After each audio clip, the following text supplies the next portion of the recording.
في القلب مشاعر أخفيها قد أشرقت الشمس عليها عن خطط لم أعبأ فيها ستكون بأيامي فرقا فحياتي قبل الحلقات تيه بضياع.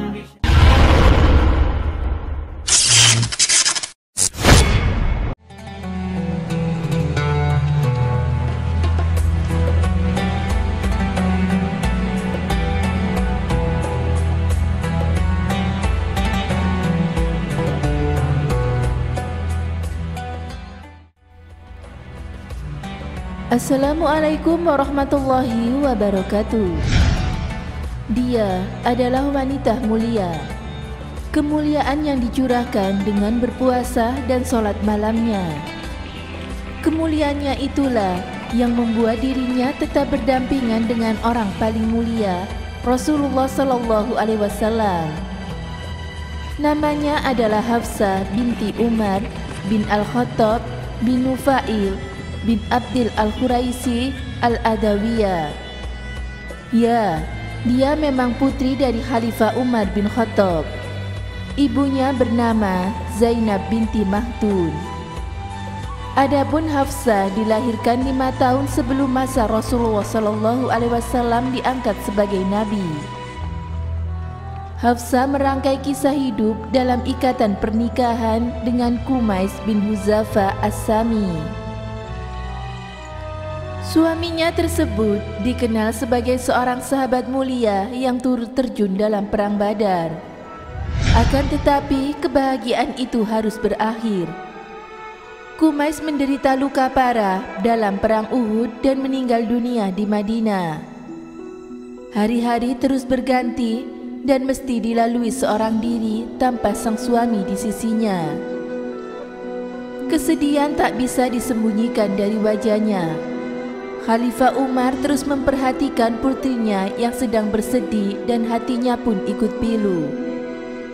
Dia ingin mengusir sedih di hati putrinya tersebut dengan mencarikan pendamping hidup.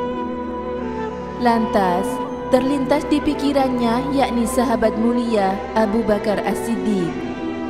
Setelah masa idah Hafsah usai, Umar pun bergegas menemui Abu Bakar. Lantas menceritakan peristiwa yang menimpa putrinya dan kemudian ditawarkan kepada Abu Bakar untuk menikahi putri tercintanya.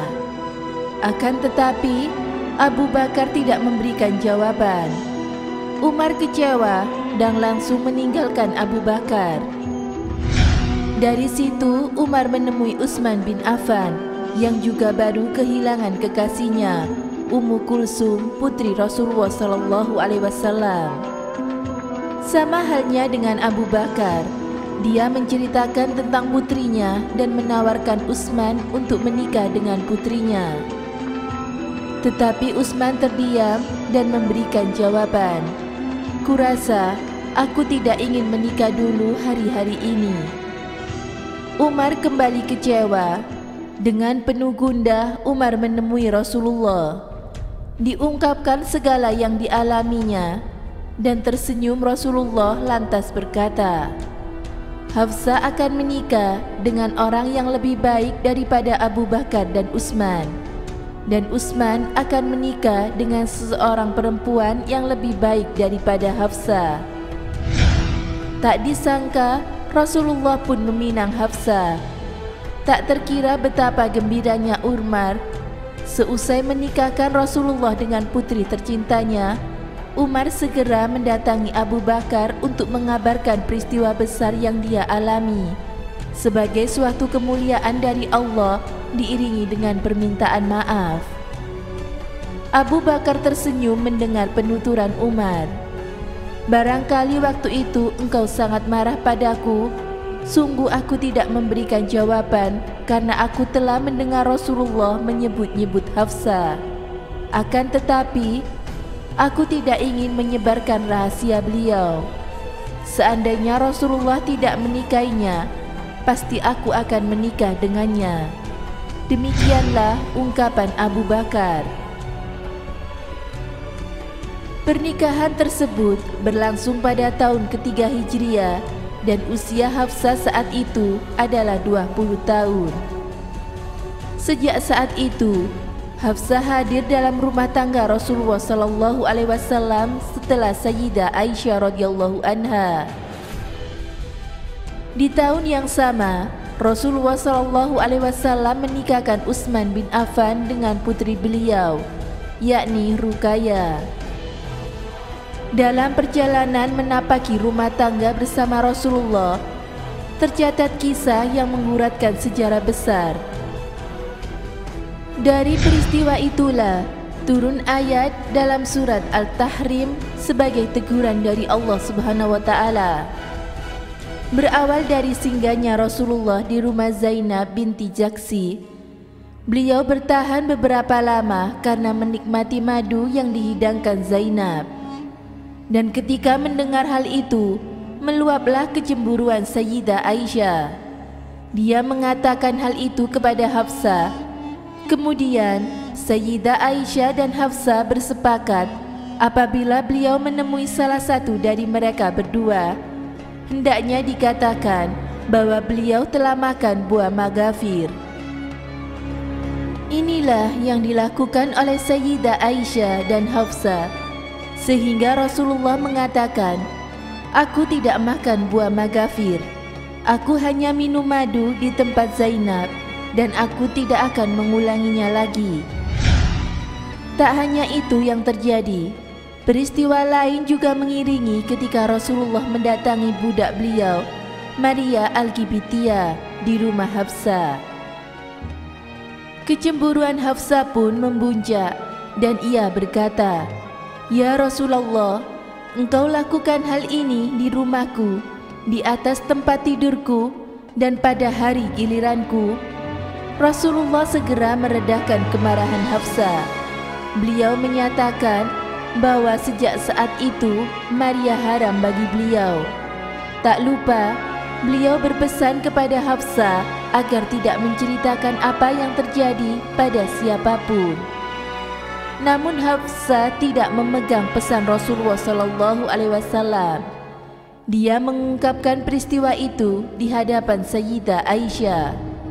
Siapakah yang dapat bersembunyi dari Allah? Tentang dua peristiwa itu, Allah lantas menurunkan wahyu kepada Nabi SAW agar tidak mengharamkan segala yang Allah halalkan, semata-mata hanya untuk mencari ridho istri-istri beliau. Allah kabarkan kepada beliau tentang apa yang diperbuat oleh Aisyah dan Hafsah, disertai teguran kepada mereka berdua untuk bertaubat kepada Allah Subhanahu wa taala. Begitulah perjalanan rumah tangga dengan segenap pasang surutnya. Suatu ketika Rasulullah SAW hendak menceraikannya, namun malaikat Jibril menahan beliau. "Kembalilah kepada Hafsah, sesungguhnya dia wanita yang banyak puasa dan sholat malamnya, dan dia adalah istrimu kelak di dalam surga." Hafsah binti Umar adalah wanita mulia yang meraih kemuliaan dengan puasa dan sholat malamnya. Hafsah menikmati bimbingan dalam liputan cahaya kenabian. Dia meriwayatkan banyak ilmu dari sisi suami yang tercinta, Rasulullah SAW, dan juga ayahnya Umar bin Khattab. Sepeninggalan Rasulullah, dia menyebarkan ilmu hingga tercatatlah deretan nama para sahabat yang meriwayatkan dari Hafsah binti Umar.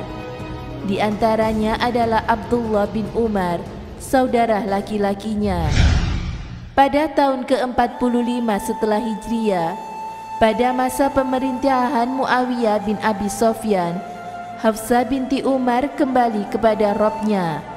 Kala itu, Muawiyah bin Abi Sofyan dan Abu Hurairah terlihat turut mengusung jenazah Hafsah dari kediamannya hingga ke kuburnya. Wanita mulia itu telah tiada. Kehidupannya meninggalkan keharuman ilmu dan kuratan berharga bagi umat. Semoga bermanfaat. Wallahu a'lam bishawab.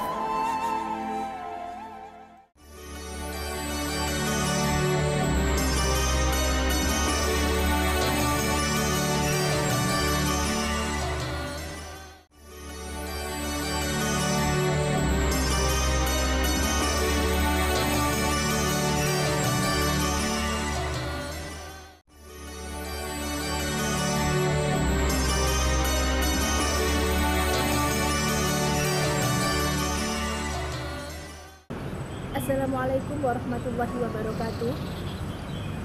Allah Subhanahu wa taala memberikan kekhususan hanya kepada Nabi Muhammad SAW dan bukan kepada umatnya.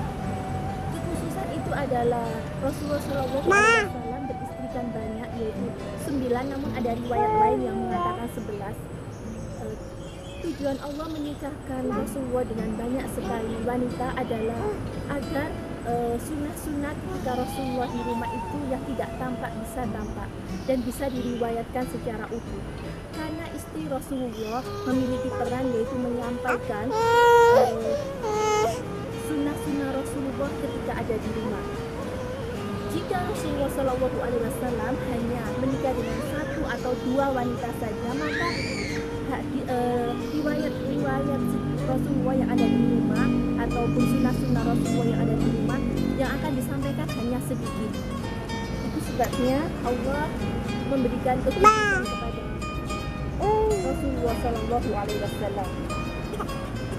Selain itu, tujuan lain adalah untuk menundukkan kabilah-kabilah besar. Yaitu Rasulullah menikah dengan Sofia binti Huyai, wanita Yahudi, menikah dengan Sofia. Banyak sekali orang-orang Yahudi yang akhirnya masuk ke Islam, agama Islam. Lalu juga Rasulullah menikah dengan Aisyah, dengan Hafsah. Tujuannya adalah supaya Rasulullah bisa semakin dekat dengan Abu Bakar dan juga Umar. Dan mohon digarisbawahi, banyak sekali orang-orang awam yang mengatakan bahwa saya menikah banyak melakukan sunnah Rasulullah, saya menikah banyak karena Rasulullah saja, panutan saya saja menikah dengan wanita yang banyak sekali. Mohon itu digarisbawahi, bukan maksud untuk menyinggung siapapun di sini, tapi di sini Rasulullah diberikan Allah kekhususan dan Rasulullah menikah dengan banyak wanita bukan hanya untuk karena melampiaskan nafsunya, melainkan untuk mengajarkan agama Islam agar lebih luas, agar lebih banyak yang mengetahui tentang agama Islam. Jadi kalau ada yang mengatakan sedemikian rupa seperti ini misalnya, saya menikah banyak karena saya ingin melakukan sunnah Rasulullah, saya menikah banyak karena saya umatnya Rasulullah, bukan. Dan itu benar-benar salah, karena di sini Allah memberikan kekhususan hanya kepada Rasulullah, bukan pada umatnya. Dan Rasulullah di sini menikah juga karena untuk menyampaikan agama Allah. Jadi hikmah dari Rasulullah beristrikan banyak, yaitu diantaranya mengajarkan agama Islam. Sekian yang dapat saya sampaikan, semoga bermanfaat. Wallahu a'lam bishawab. Wassalamualaikum warahmatullahi wabarakatuh.